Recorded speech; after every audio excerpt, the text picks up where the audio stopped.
thank you. For those who are not in Washington, we would like to welcome you.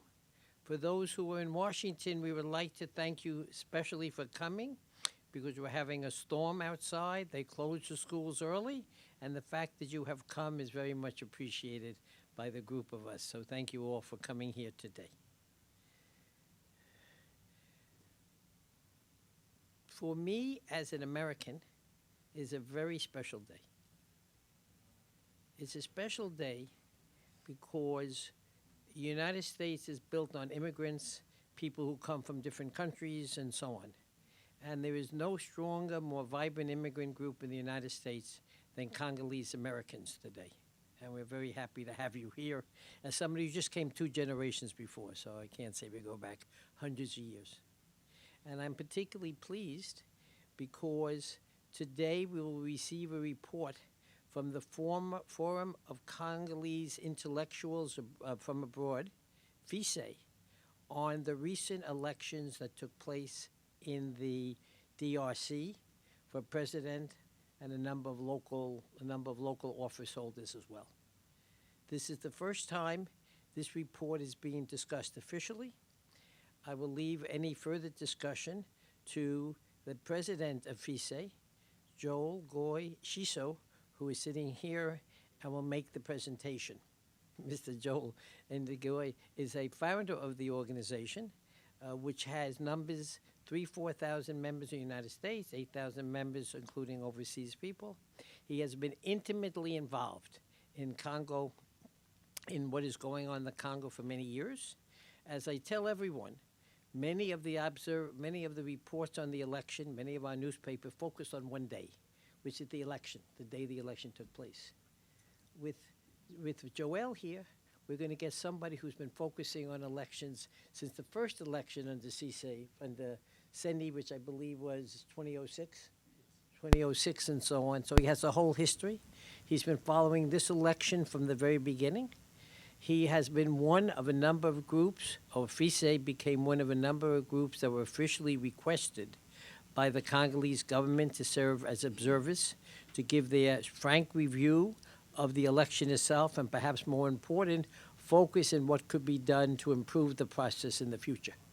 I honestly wish in the United States we had the same method, because sometimes there are small improvements we can make in the U.S. system. I say small a little sarcastically, but having said that, I wish we did have a groups who came in sometimes and maybe helped us observe and review what we did.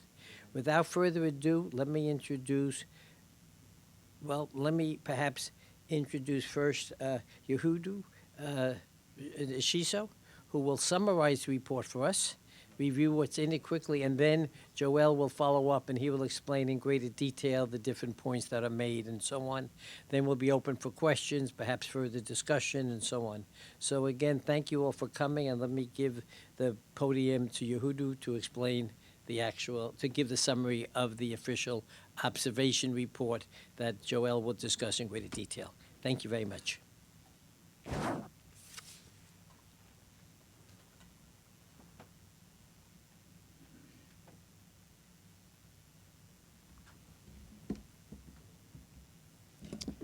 All right, good afternoon, members of the national press, and good afternoon also for those who are following us on the Zoom platform. Once again, we'd like to welcome you in this national press, in which I will be giving the reports from the election observation mission in the DRC of December 20th, 2023, by the Forum of the Congolese Intellectual from Abroad. Once again, as Mr. Landy said, my name is Ngoy Shiso, and I will be reading for us that summary.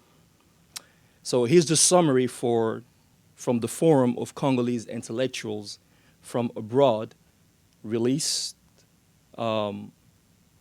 regarding the election in DRC, their observation reports from this on-site mission of December 20th, 2023. So on December 20th, 2023, the day of the presidential, legislative, and municipal elections, FICE, a nonprofit international association that had been certified as an election observation organization by the National Electoral Commission, CENI, carried out its first mission in the Democratic Republic of Congo, as well as in South Africa, Belgium, Canada, United States, and France. The DRC team visited multiple voting stations in and around Kinshasa and Kasai Central in Kananga on Wednesday, December 20th, Election Day. The visits began at 6 a.m. and continued until late at night, where the polling stations were open. They interviewed several voters and exchanged views with other local and international observers, as well as witnesses.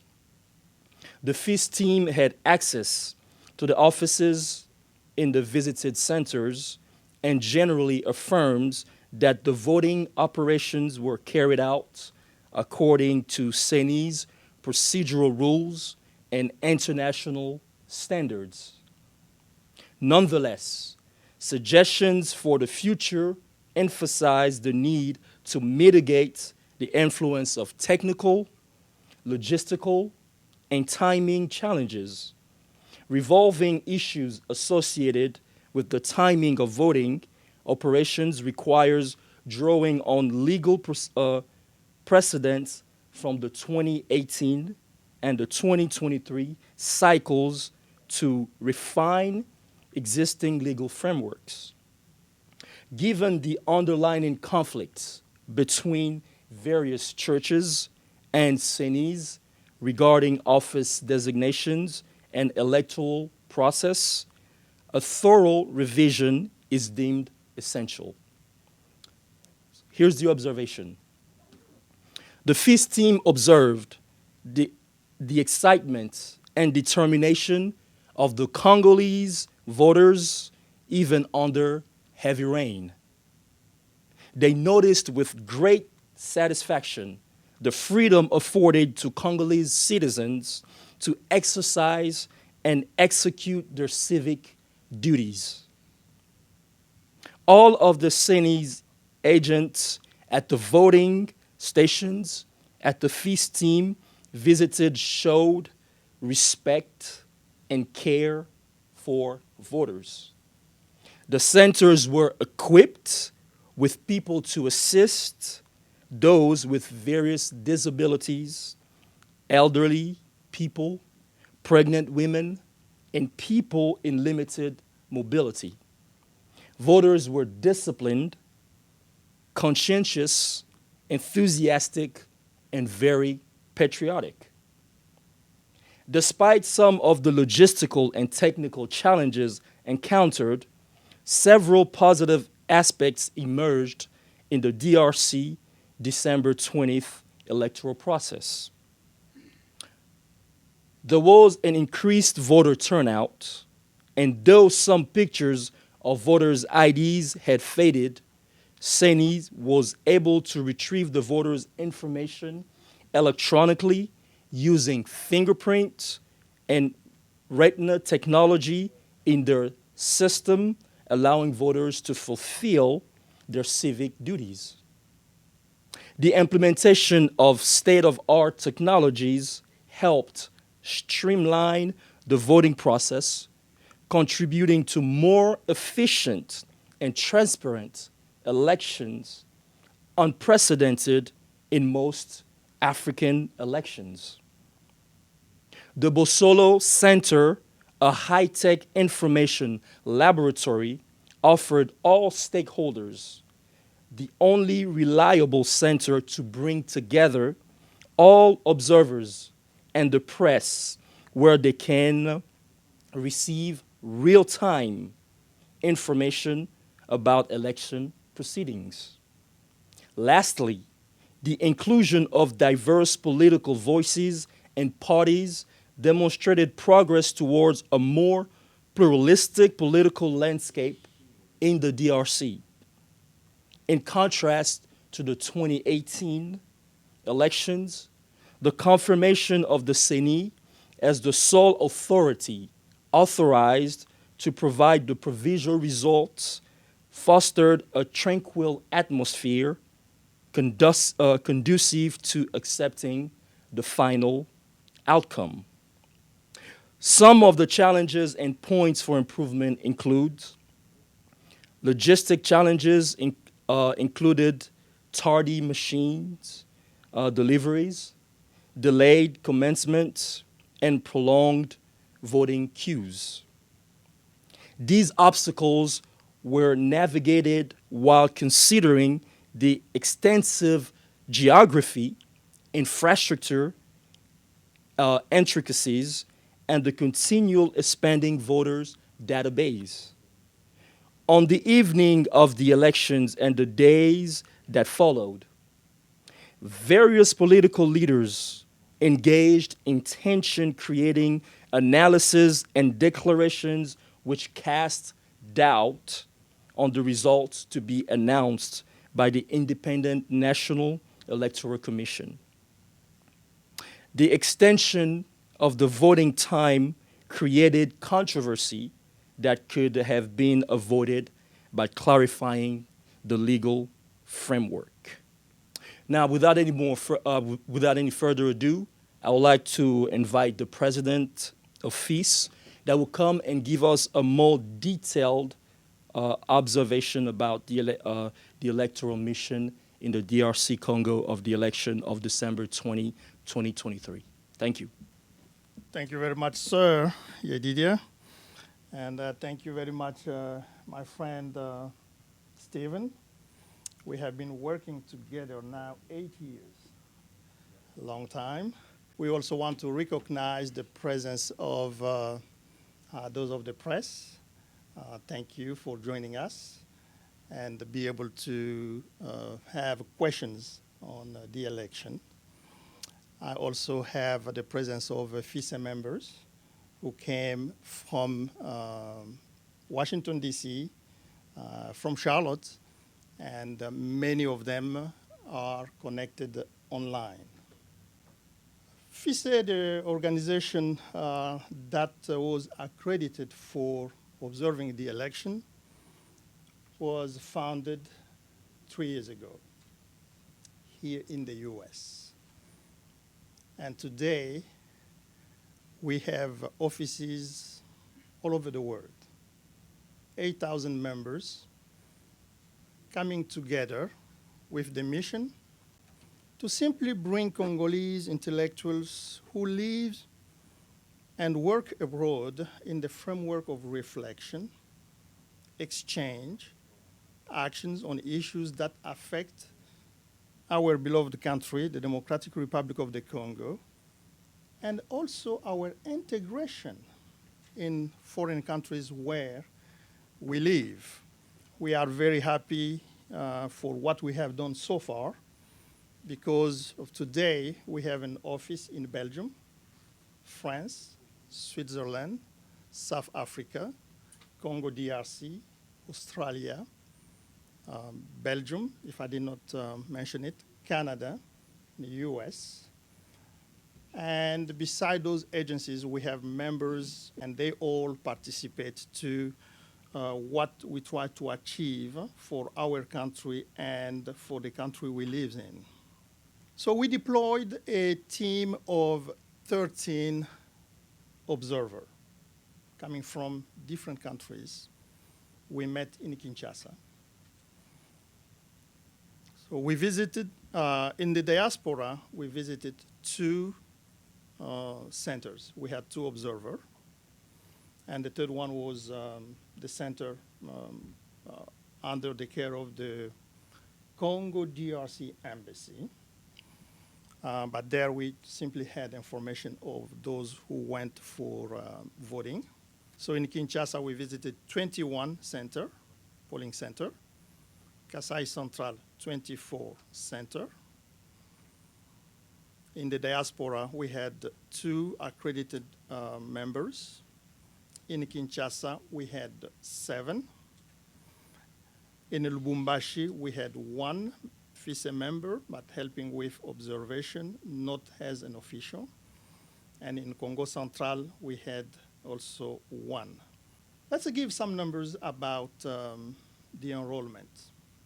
But before I give these numbers, I always hear journalists, some analysts, dropping percentages and numbers.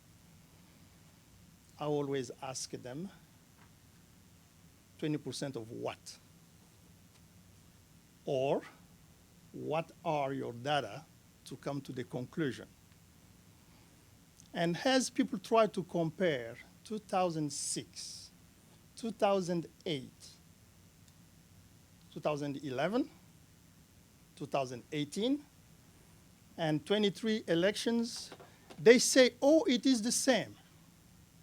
Well, I would like just to tell them that as an observer for a long time, if they don't concede that this one was a very good election organization, I will always tell them this was the best version of the past that you think were not good. Enrollment in the diaspora, we had 13,290. Congo DRC, 43 million.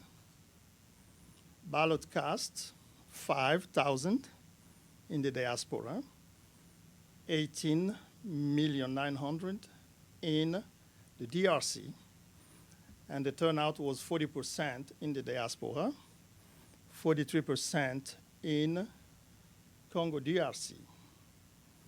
Here also we receive questions saying that the turnout was too low.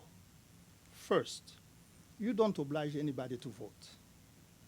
It's freedom to go or not to go. 43% chose to go.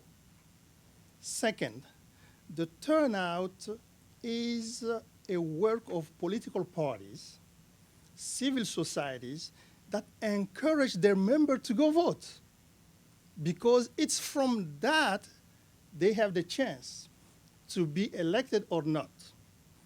What do you think when a political party at 1 week of election says, don't go vote? So he's taking a whole crowd of his voters out of the exercise. Please note those few explanations before we think that CENI did not do the good job to improve the turnout.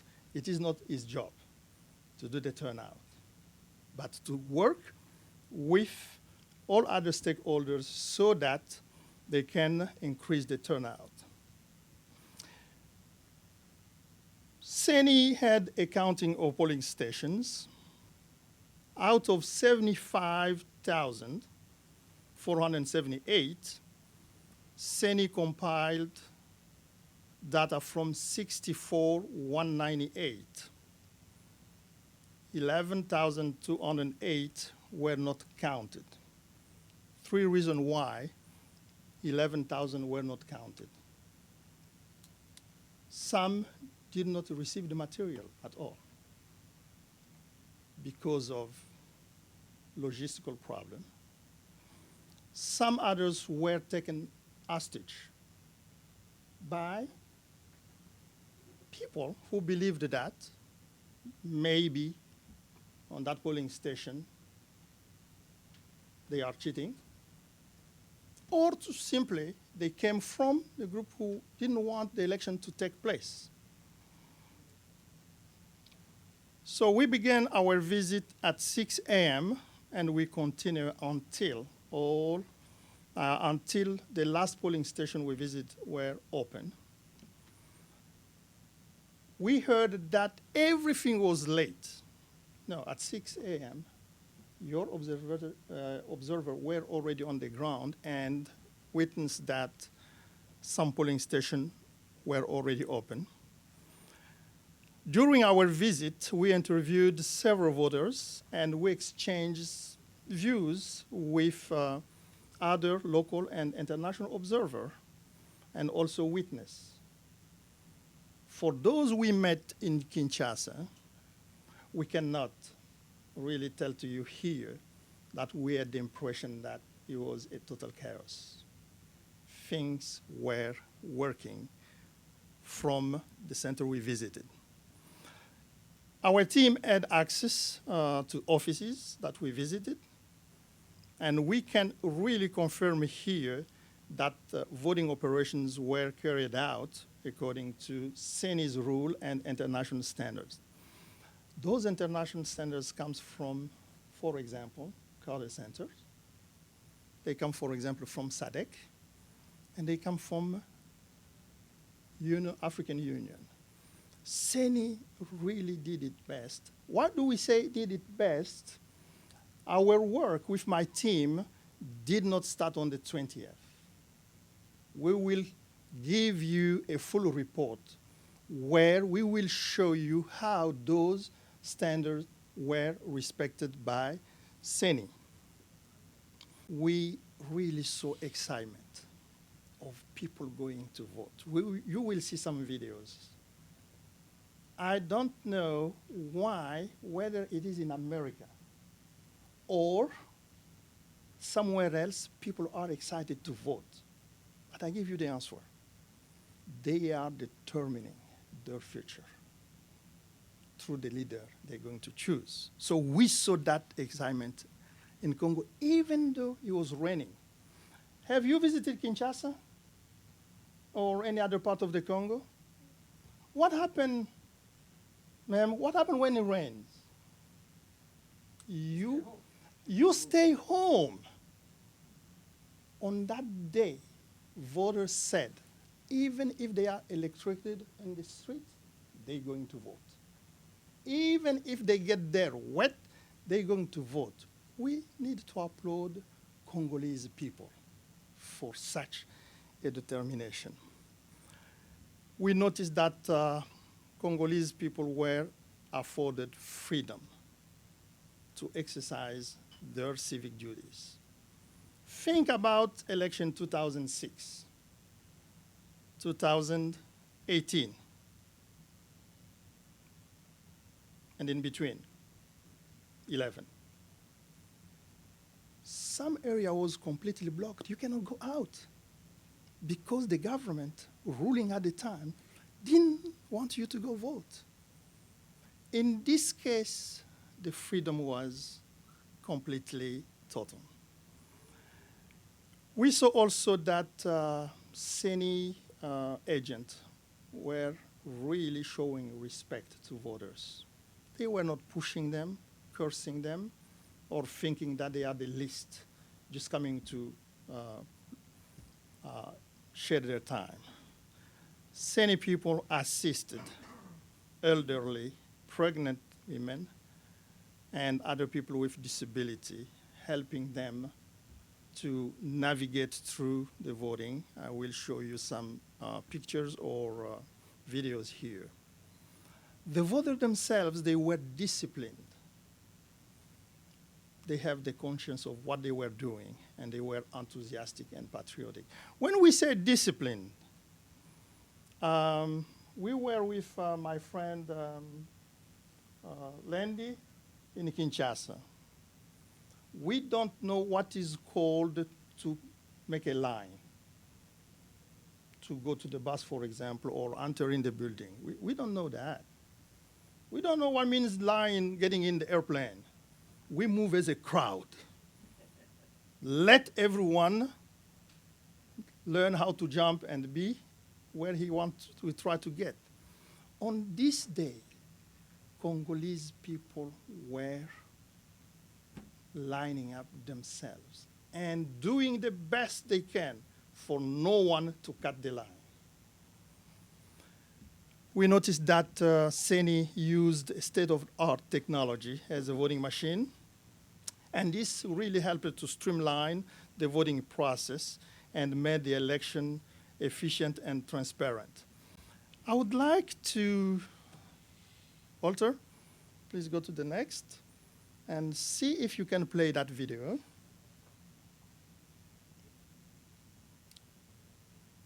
That video is showing you the machine used and how CENI helped people to understand how they're going to vote. Bonjour à tous. Pour permettre aux Congolais de voter avec plus de facilité et de rapidité, la CENI met à notre disposition le DEV, qui veut dire dispositif électronique de vote. Voici comment voter à l'aide du dispositif. Devant le DEV, l'écran de la machine vous montre comment introduire le bulletin de vote. Une fois que vous l'avez fait, le DEV scannera le QR code de ce bulletin. Ensuite, la machine vous informera qu'il faut choisir votre candidat pour l'élection présidentielle. Pour cette élection, une page avec les photos de plusieurs candidats va s'afficher à l'écran. Cliquez sur la photo de votre candidat ou tapez son numéro en bas de l'écran. Le DEV affichera en grand la photo de votre candidat pour que vous puissiez confirmer votre choix en cliquant sur le bouton vert. Ensuite, vous devrez élire successivement votre candidat député national, député provincial ou conseiller communal uniquement si vous êtes dans un chef-lieu de province. À chaque fois, vous ferez votre choix en cliquant sur la photo de votre candidat parmi les autres ou en composant son numéro. Le DEV affichera la photo de votre candidat en grand. Vous appuierez dessus pour avoir la possibilité de confirmer votre choix en cliquant sur le bouton vert ou annuler sur le bouton rouge en cas d'erreur. Enfin, une fois que vous avez fini de voter, le DEV affichera vos 4 choix, imprimera lui-même votre bulletin de vote que vous allez d'abord plier pour garder le secret et introduire ensuite dans l'urne. Ainsi, vous aurez accompli votre devoir civique. Rendez-vous dans nos bureaux de vote le 20 décembre 2023 de 6h à 17h.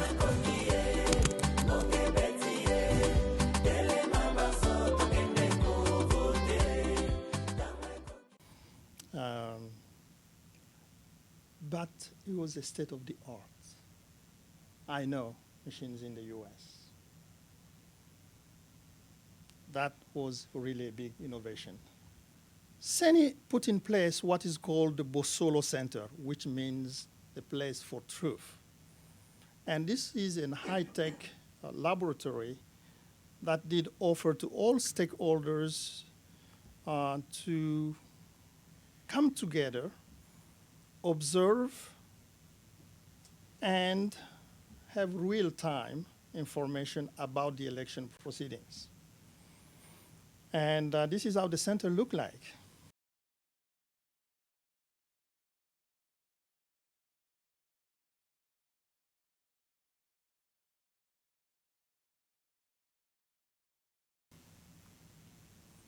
Here they could connect any place in the Congo that is a voting center, sending the data and being compiled live by CENI.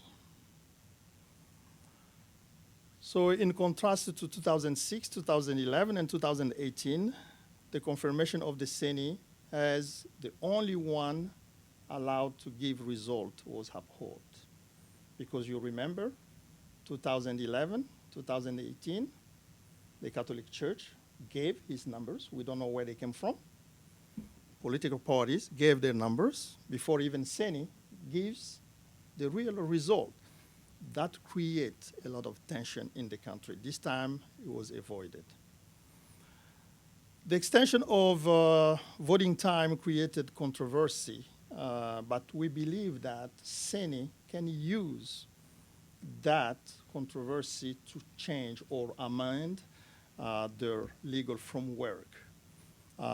Some people say it was not legal for CENI to extend, but let me jump ahead myself. The framework of CENI is not the Constitution. It is their internal text to help carry out the work. And since it is independent, they are also free to change if it is not a text in the Constitution. For those who had those questions, I just want you to make that difference, that CENI did not go against the Constitution. It worked around its internal framework. Some polling stations started voting operation on time, and some other polling stations opened late because of technical and logistical problems. And I can tell you that compared even to 2011, in 2023, the infrastructure is very bad compared to those times. CENI had to deal with all this. On the evening of the election and in the day that followed, various political leaders engaged in tension creating analysis and declaration which cast doubt on the result. Some of you can recall that it was noon. Think about the election that started at 9, right? Or at 11. At noon, Senko already have critics against the election to say 45% did not open. Well, 45% of 75,000 polls, that's almost the half of it, right? But let me jump again ahead of you, tell you that they had only 25,000 observers. How did they get the information for 75,000 polling centers? This created tension, and the wrongdoing here is, as observer, the prime of your report is given to CENI, not to the public, to help them, if it is during the election, to fix what is not going on. But 30 minutes after, CENI had the declaration that they're trying to fix the problem, and they did already fix in some other places. In the case of delay, directors of the centers communicated with the voter, and they gave them the progress on how the solution is coming about. And the list of voters were displayed everywhere in the polling station for everyone to know that his name is there and where he's going to vote. We did not observe report that they were suspected of having witnessed any form of vote tampering, irregularity in the recording of the vote. Because we were there in some polling office, we could see that things were clearly according to the norm. Ballot counting were transparent in front of witness and observers. FICE did not observe case of intolerance, intimidation, or any violation of the voter freedom to choose their candidate or of their choice. Based on our observation, we strongly dispute claims that there was a lack of confidence among voters in the electoral modality implemented by CENI. They had confidence. They trusted it. We avoid that problems arising from sophisticated electoral technology in use at all the polling center stations were addressed to the extent possible by CENI officials, had no discernible effect on the outcome of the election, either nationally or at the local level. These two guys here, the lady came at the polling center at 7 or 9. By 10 o'clock, she already voted. And she confirmed that she didn't have any problem. Vous venez de voter, comment était l'expérience? Oui, ça a été, j'ai aimé. D'abord, le bulletin de vote, comme ça sorti, j'ai aimé, c'est bien passé. J'ai attendu ma tour et puis je voté. Vous êtes venu à quelle heure?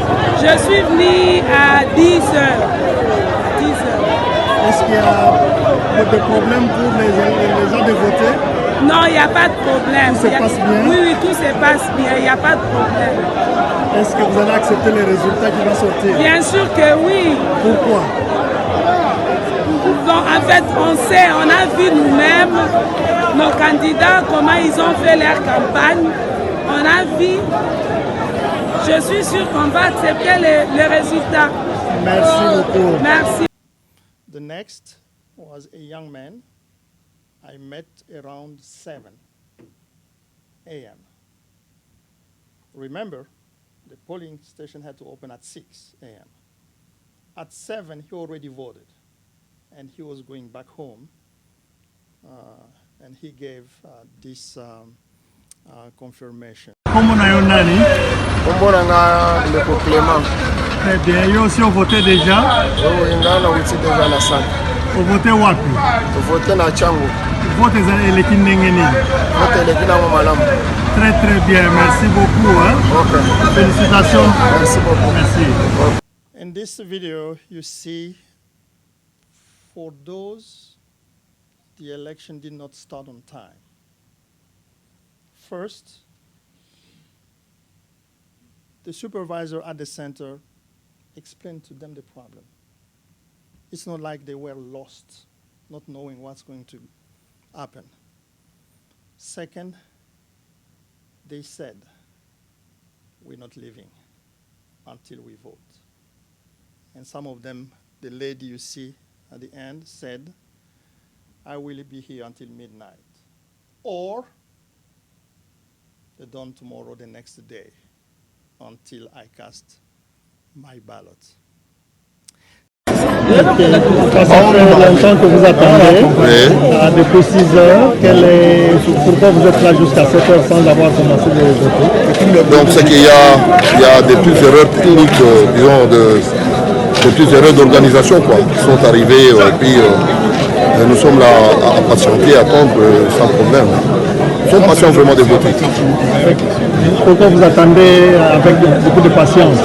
Oui, nous avons trop de patience. C'est nous, qu'est-ce que nous allons faire? Il faut toujours avoir de la patience. Sans patience, rien ne peut se faire convenablement. Et vous pensez que ces élections vont marquer le pays dans un tournant différent? Bon, ça dépend de la décision du souverain primaire. C'est le souverain primaire qui va décider, comme il a accepté de venir aux élections. Alors, c'est lui qui va décider, qui a la décision finale. Nous ne prétendons pas ça, nous voulons qu'il y ait la paix, mais c'est le souverain finalement qui décidera. Merci beaucoup. Ok, merci bien. Dans votre cas, il me semble que les élections n'ont pas encore commencé, il est 12 heures. Est-ce qu'il y a un problème qui empêche que vous puissiez commencer de voter? Pardon? Oui, est-ce qu'il y a un problème pour que vous ne puissiez pas commencer à voter? Oui, il y a un problème. C'est comme si apparemment il n'y a pas la carte d'ouverture. La carte d'ouverture. d'ouverture. Nous attendons dès qu'il arrive, on peut commencer. Ça, c'est eux-mêmes qui vous ont expliqué. Hein? Oui. Est-ce qu'ils se sont excusés pour ça ou bien? Si. Ils se sont excusés. Ok. Ils se sont excusés. C'est maintenant que vous allez commencer en retard. Est-ce que vous allez tous voter ou bien dès qu'il fait 18h, ils ferment? Non, nous allons tous voter. Et surtout si votre nom figure sur la liste de votants, même si vous êtes arrivé en retard. Et surtout, eux ils vont commencer bientôt, mais ça sera en retard. Réellement, on devait commencer à 6h selon l'horaire et terminer à 17h.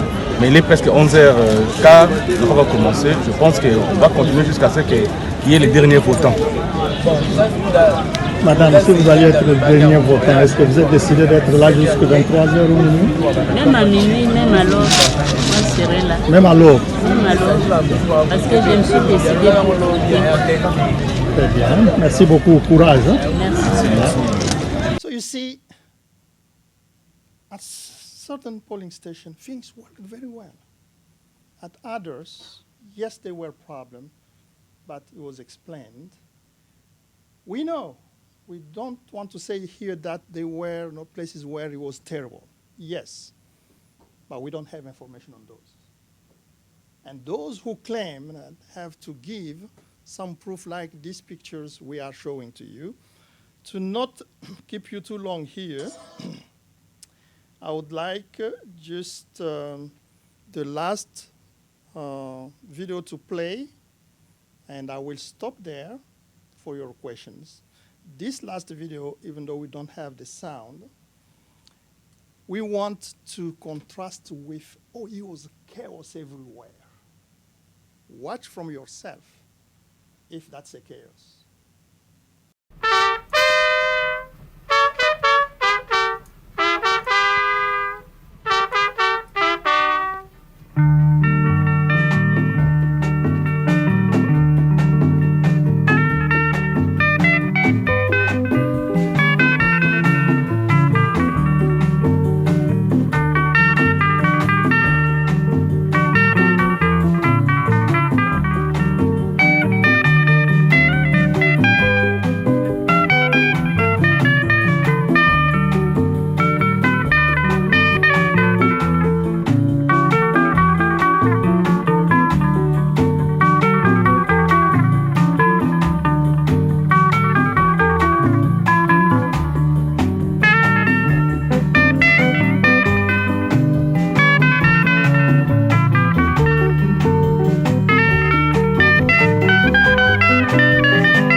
conclude here by saying that it was not a perfect election because there is none nowhere. We are in the US.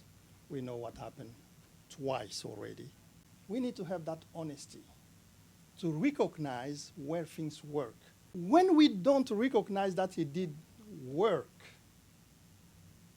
we pushing our leaders to push back those countries who want to learn from us the democracy, who just want to be themselves as they vote and part of the global village as they deal with others. And we would like to encourage, yes, they were a problem. Yes, we start hearing cases of irregularities, but this will not change the order in which the candidate has won this election. I open the floor for questions. Thank you.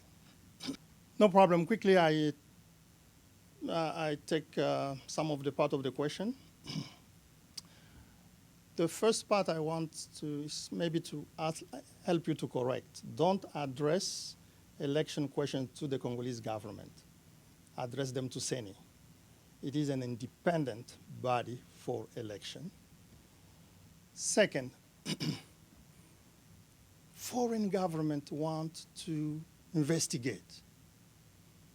Foreign observer want to have access and investigate. Did we do the same in 2001 here? Or 2011, it was 20. Did we do that here? So we did not do it, meaning that it is not to another government to go and investigate on the election, the others, but to help them carry good elections, to work with them as they face difficulties. I want to tell you something what was surprising. On the 20th of December, the day of the election, the first article came from New York Times. The journalist is not in Congo, he's in Nairobi. Is that a good investigation? 2,000 miles away? And you send message to the American people? What a, I don't want to say lie, but I want to say not respecting the profession way of doing it. Raiders, the other you mentioned, if they are in the Congo, they were called to Bosolo Center, we just show, to ask questions, to go deeper in asking the investigation. If they were there, let's check with them if they were prevented to do so. I may stop there and let my team also address the questions.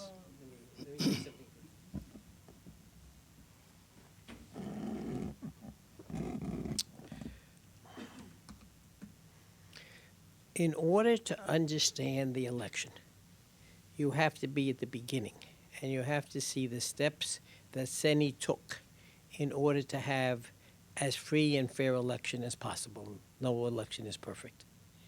And there were rules on voting lists developed that was just there were international standards on how to run an election. But my complaint is these reporters show up and they go at the last day and they say, oh, the people aren't online, they're not voting, they're long lines. They don't do their homework. But if you would follow the system, you would see CENI was set up. It started 2 years later, had 5 years, 2 years, because two groups were opposed to the majority, which was 6, 7 votes to choose ahead of CENI. So they started with only 3 years instead of 5 years. 2, when they got to work, their first job was to clean up the voting list, get rid of the bad voters and so on, the young voters, the double voters and so on. They did this with a computer. They were reviewed by SADC, which happens to have expertise in elections. They follow a lot of elections in Africa. And they said, good job. And they cleaned up the list. They then set up a system to prevent double voting, very sophisticated system. To go into the details, I can't. For example, if you tried to do a phony vote and you just showed up with it and so on, if it wasn't certified as coming out of a voting machine that was located in the province, you couldn't vote. It was just tossed out automatically and so on. All kinds of rules. You don't see many objections about this. So they did that. Then they had a problem of counting, but it was raised in the past. So they set up a foolproof method for counting, where when the votes take place in a polling station, both parties, anybody involved, looks them over, checks it out, report it to headquarters.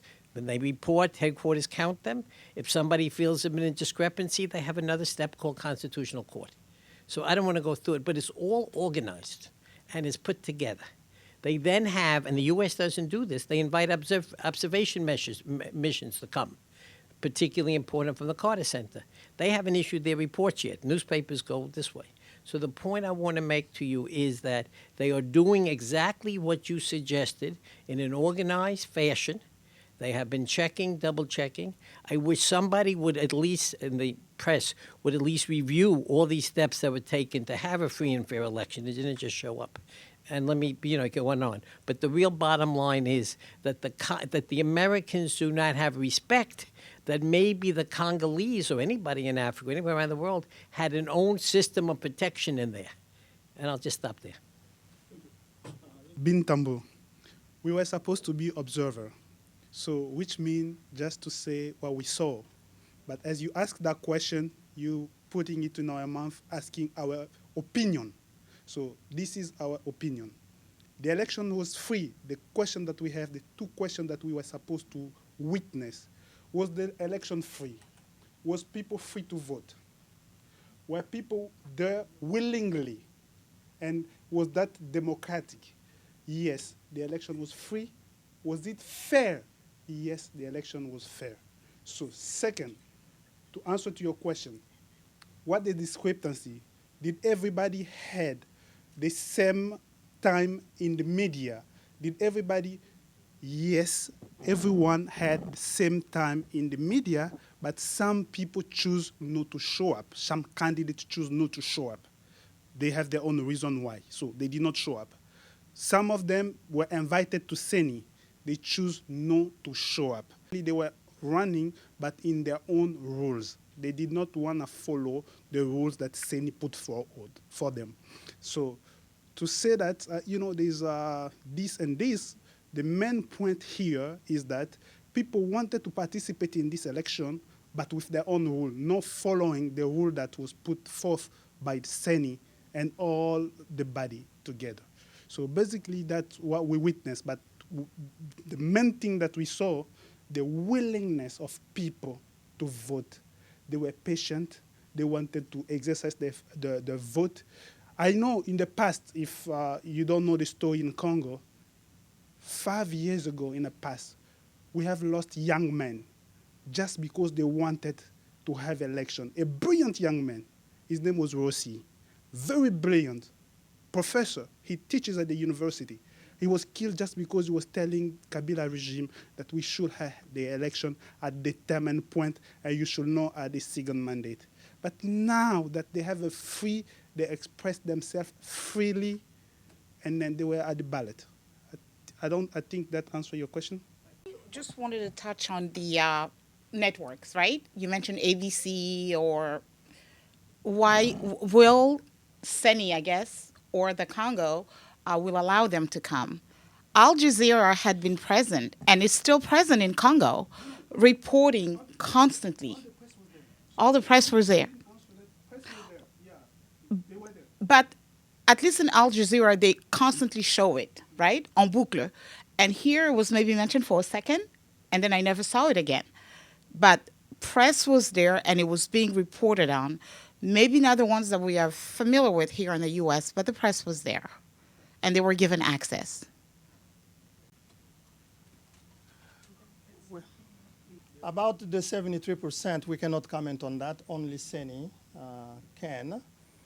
But the comparison you are making is the one that a little bit pushing me to think. Yeah. You said we had 40% one time, right? Let's just pick up numbers. So that was recorded in the word that, at this period in this country, election was 40%. Say 6% somewhere It was recorded. Now when we have 73% in Congo, we don't want to record it. Why don't put that in the history of the democracy? That in 21st century, through fair, free election, one candidate have 73%. Polly. Let me address the issue of the percentage. This was a political statement. When you have a people that have been oppressed for a long time, killed, raped,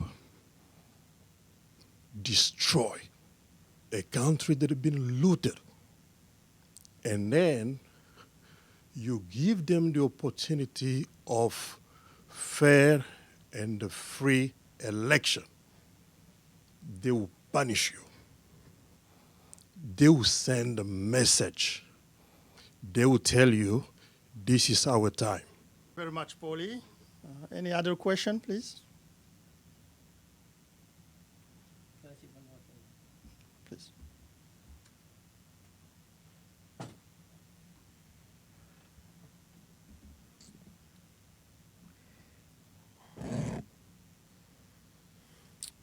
There are elections in this world that are not free and fair.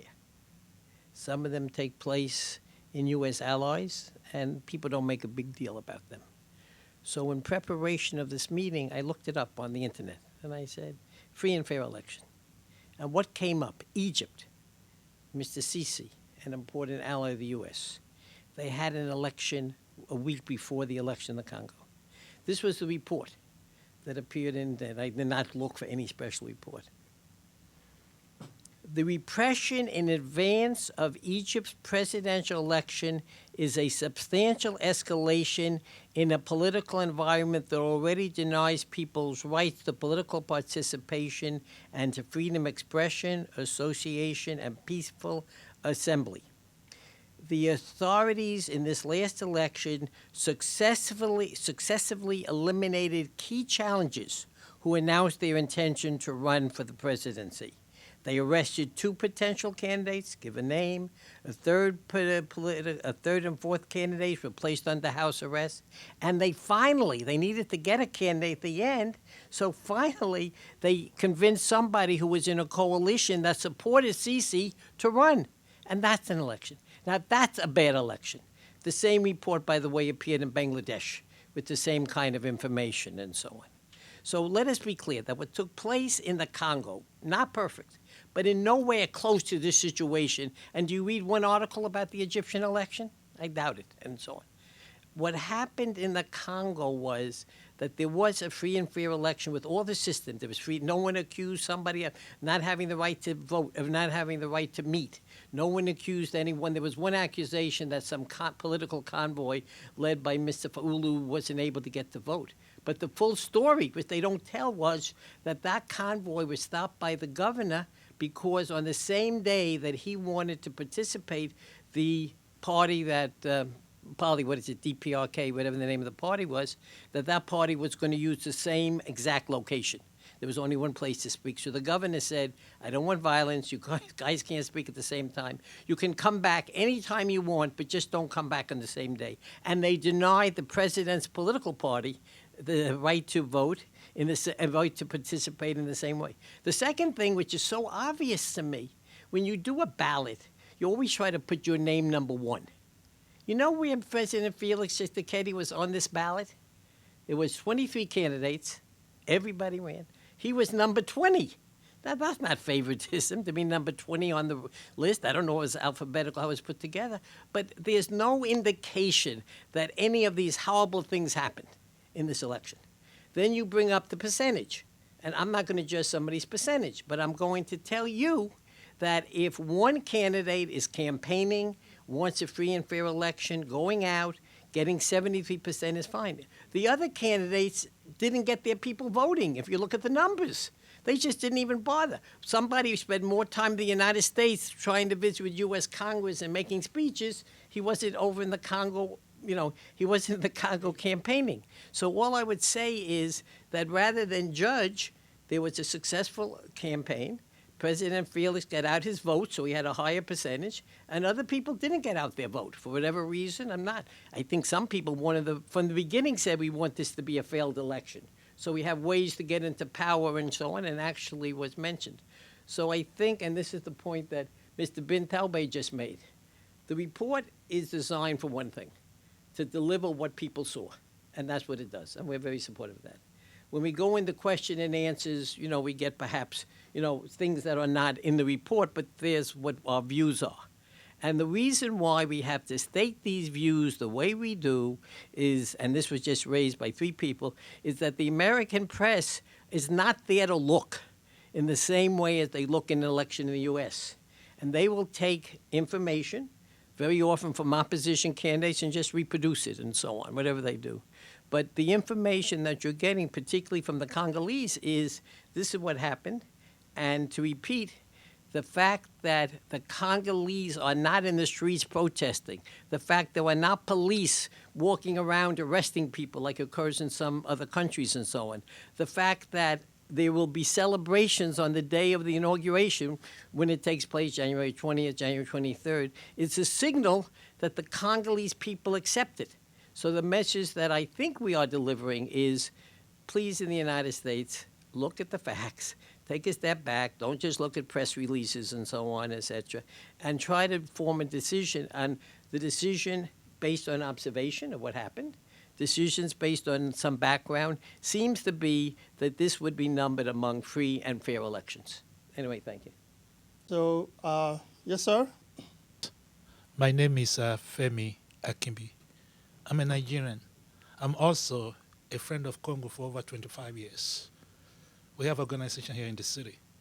Having said that, I think my only take on the election in all over the African continent is, one, our democracy is a little bit still premature.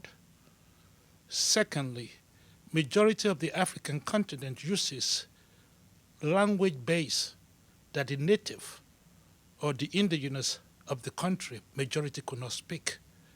That got rid of almost a lot of us from the election process. And lastly, in area of places like Congo, we still have infrastructural issues, logistic issues that could not get people to the poll. We are aware of sometimes people have to take a boat, have to take a ferry, and sometimes they have to travel a long distance to get to it.